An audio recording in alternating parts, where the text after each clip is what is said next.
It really gives me great pleasure to introduce our final keynote speaker today, Professor Asma Afsaruddin. She's a professor of religious and Arabic and Islamic studies at the University of Indiana. She's also the chairwoman of the board of CSID for the last 10 years, I think, or something like that. CSID has been around for 26 years. It's hard to believe, but since 1999, so it's been a long time. But Asma has been extremely helpful and supportive in keeping CSID going, and inshallah we'll work together to make it even better. We have done our best, but we are also a team, and the board, the support of the board is very important. And we have been through ups and downs, but we have always stuck together and worked together. So Asma will deliver, Professor Afsaruddin will deliver the final keynote remarks for this conference, and I hope they will be a little bit optimistic. I hope it's good to be optimistic and not to lose hope, because things can change very quickly. Things can change very quickly. When Ben Ali fell in Tunisia, when the Arab Spring started in Tunisia, I was in Tunisia at the time. Nobody expected it. It was completely unexpected, just happened all of a sudden. On that day, I was there, and people were still supporting Ben Ali, until the end, and France was supporting Ben Ali and all that. Things can change very quickly, so let's not lose hope, and let's keep going and do the best we can. Professor Asma?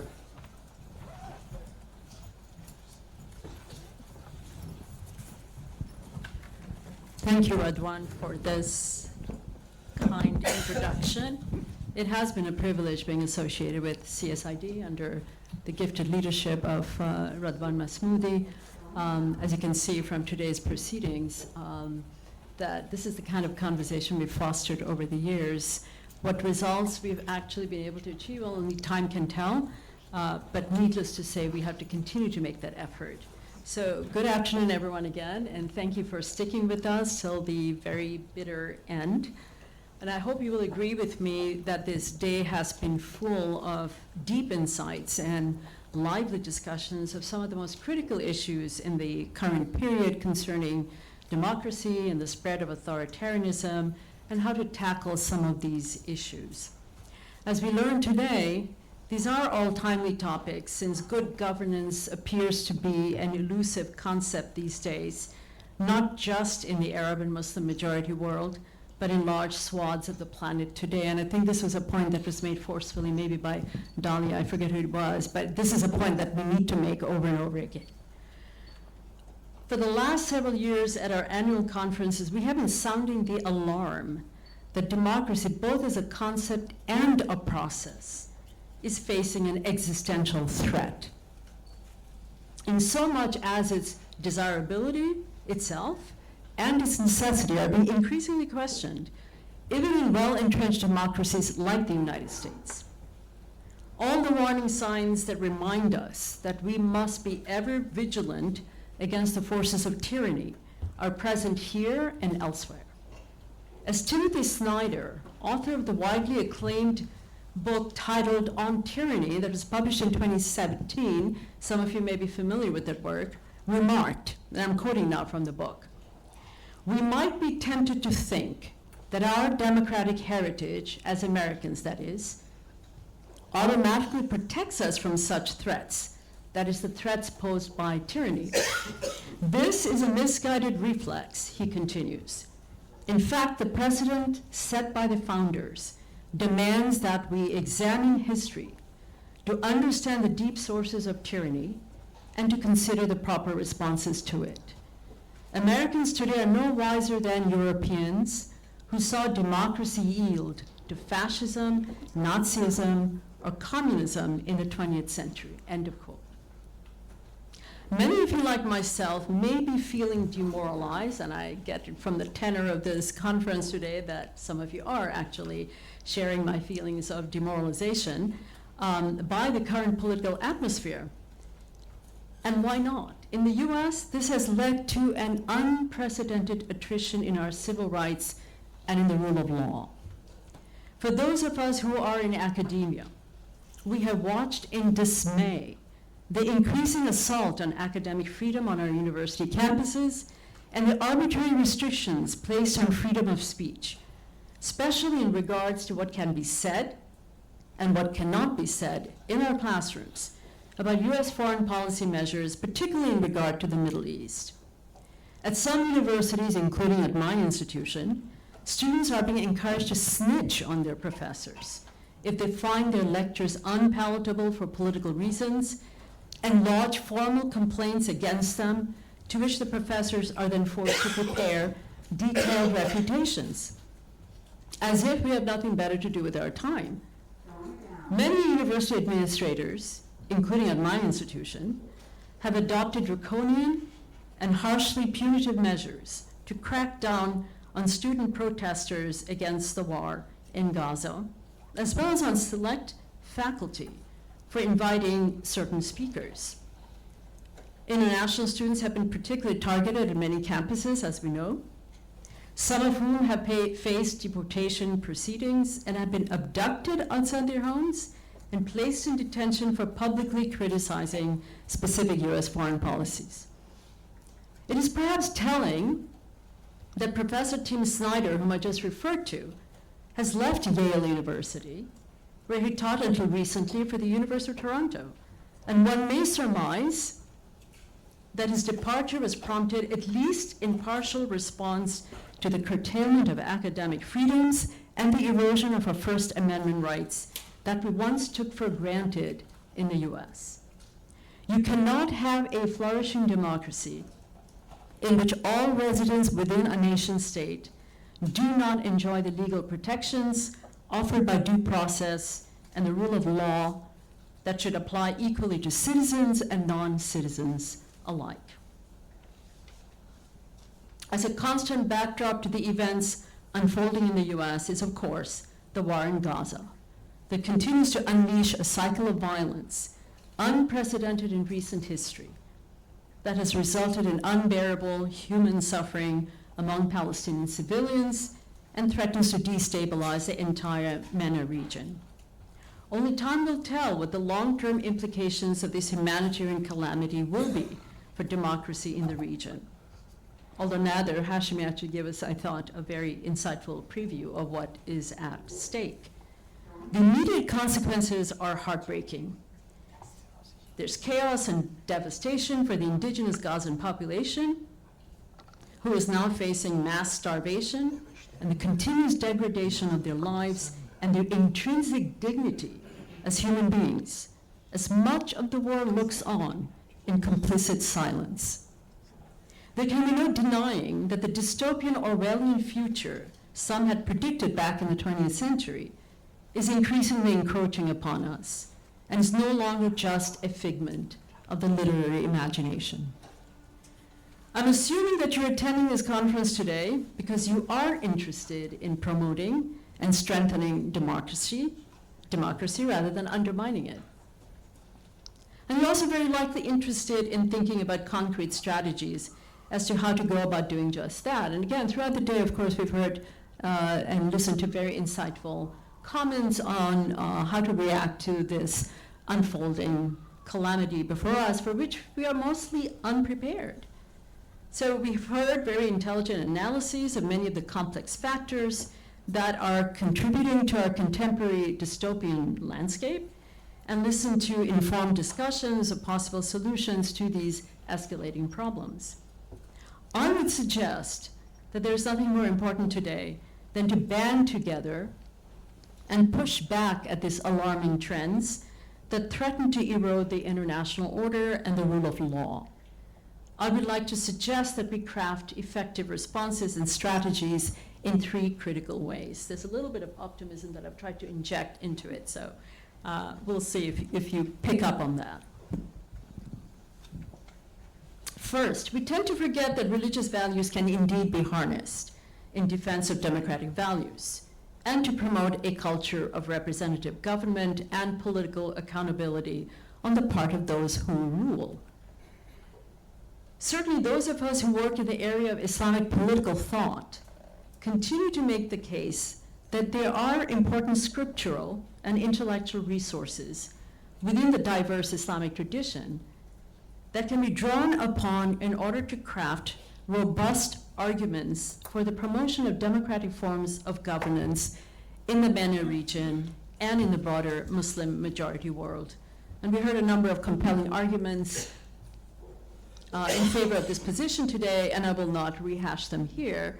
But our own Nader Hashemi, who's still in the room, in his important book titled Islam, Secularism, and Liberal Democracy, Toward Democratic Theory for Muslim Societies, concludes, and I'm now quoting from your book, that the struggle for liberal democracy, both in the West historically and in the Muslim world today, cannot be disconnected from debates about the normative status of religion in government. Second, I want to emphasize that one of the most important positive values to be derived from Islamic religious, ethical, and political thought is that of justice. And we've already heard this mentioned multiple times in the course of the day, but it is worth repeating. Justice has to be a cornerstone of democratic societies. A functioning democratic state cannot be unjust and discriminatory towards selected groups living within its boundaries, just because they look different or they worship differently, etc. Since Muslim populations are increasingly the victims of social and political injustices in many countries, this is a principle that should be of fundamental importance to us. We need to draw from our own Islamic tradition to resist the indignities that are being inflicted upon us, and that is increasingly leading to the abrogation of our human rights in both majority and minority contexts. And we must do so in ethical and principled ways. The means to achieve noble ends are just as important as the ends themselves. This may sound trite, but it's extremely important to keep in mind, particularly in the contemporary world. Resorting to violence and vengeful actions cannot be the answer.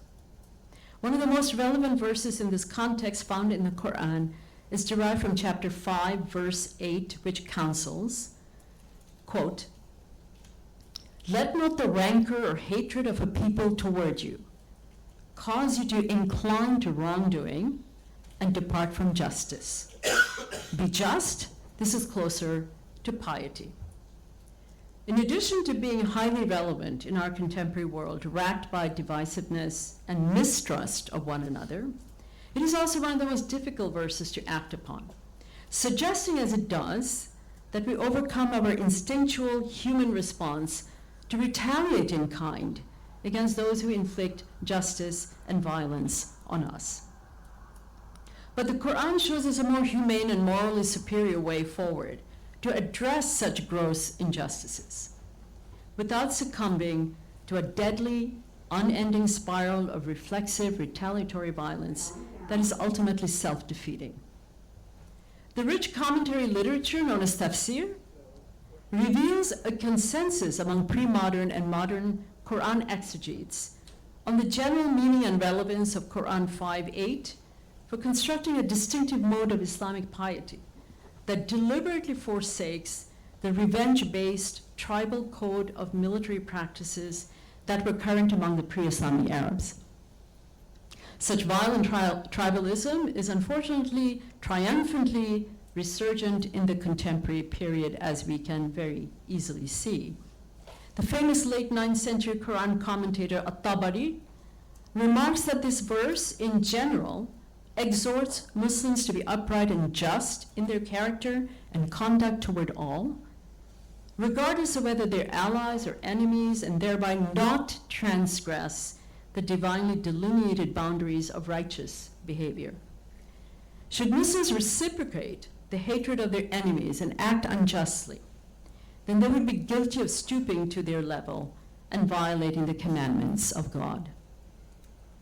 In the late 12th century, another famous Quran exegete, Fakhruddin al-Razi, similarly stressed that the verse cautions Muslims against capitulating to irrational anger and hatred and commands them to observe the requirements of temperate behavior, even as he says when the enemy behaves badly with you. Ar-Razi stresses, now I'm quoting from his tafsir work, when the enemy behaves with barbaric ferocity against you, one must still continue to act justly and observe the bounds of civilized conduct. Regardless of the wrongful curtailment of their religious rights and other acts of injustice directed at Muslims by the pagan Meccans in the 7th century, Ar-Razi underscores the fact that the Quran required Muslims to act in accordance with the dictates of justice and equality, ala sabil al-adl wal-insaf, and thus forsake, and quoting now again from Ar-Razi, partisan sentiment, oppression, and tyranny, even in the face of extreme provocation. This is a broad injunction, khitab aam, binding on Muslims in perpetuity, states Ar-Razi. And finally, I want to point out that in an increasingly globalizing world, the Islamic tradition can provide helpful moral paradigms and historical precedents that help establish the case for embracing pluralism in its broadest sense, of being receptive to diversity and being inclusive of everyone whom we reside with. The Quran in chapter 17, verse 70 declares, "Indeed, we have honored every human being," and states in Quran chapter 95, verse 4, that every human being has been shaped in the best of molds, thereby establishing the intrinsic dignity and equal worth of all human beings, regardless of ethnicity, race, gender, social status, and other markers of difference. The 5 fundamental objectives of the Sharia, or as they're known in Arabic, maqasid al-Sharia, guarantee protection of religion, life, intellect, lineage, and property for all human beings, regardless of their religious and ethnic backgrounds, again, or of any other marker of difference and identity. The historical document known as the Constitution of Medina, drafted by the Prophet Muhammad in the 7th century, and that was referenced earlier today, accepted non-Muslims as equal citizens of the polity established in the city-state of Medina. As long as all members of the community, the Ummah, observe the rules of peaceful conduct and cooperation among themselves and promise not to resort to disloyal and treacherous acts. Terms like diversity, equity, and inclusion may have become dirty words now on university campuses. I think that's true for most campuses today. The Office of Diversity, Equity, Inclusion that we had, and that did actually really good work on campus, was just recently dissolved without any explanation. It just disappeared overnight at my institution. Well, they've become dirty words now on university campuses and in the federal government. In contrast to the Quranic worldview, in which these are the very shibboleths that bind us together as moral, humane, and upright communities. In the famous 13th verse from chapter 49, the Quran reminds, "O humankind, we have created you from a male and a female, and made you into nations and tribes that you might get to know one another. The noblest of you in God's sight is the one who is most righteous." Let us then get to know one another and form alliances to challenge the rhetoric of hatred and division that is so prevalent now. Let's attempt to live up to our fullest potential as human beings and protect each other's civil liberties and uphold the rule of law by establishing and nurturing democratic societies that can guarantee justice and security to all without exception. In closing, let me take this opportunity to thank once again the Muslim Public Affairs Council and its president, Salam al-Marayati, and the Prince al-Walid bin Talal Center for Muslim Christian Understanding at Georgetown University and its director, Dr. Nader Hashmi, for graciously and generously co-sponsoring this conference. I think the themes that we dealt with today will have lasting significance for the foreseeable future, and your input and your contribution to that discussion was just as valuable. So thank you all for your presence today and taking part in this important conversation. There's a reception following, so I hope that we will continue this discussion that we've just barely started. So thank you again.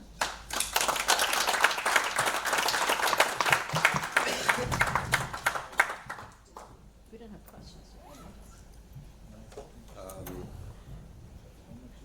This is a miracle. We ended at exactly 5 o'clock.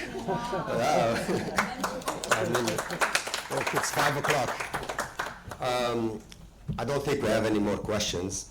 We do have a reception, and I think one of the main goals of conferences like this is to meet people, to network, to talk with people.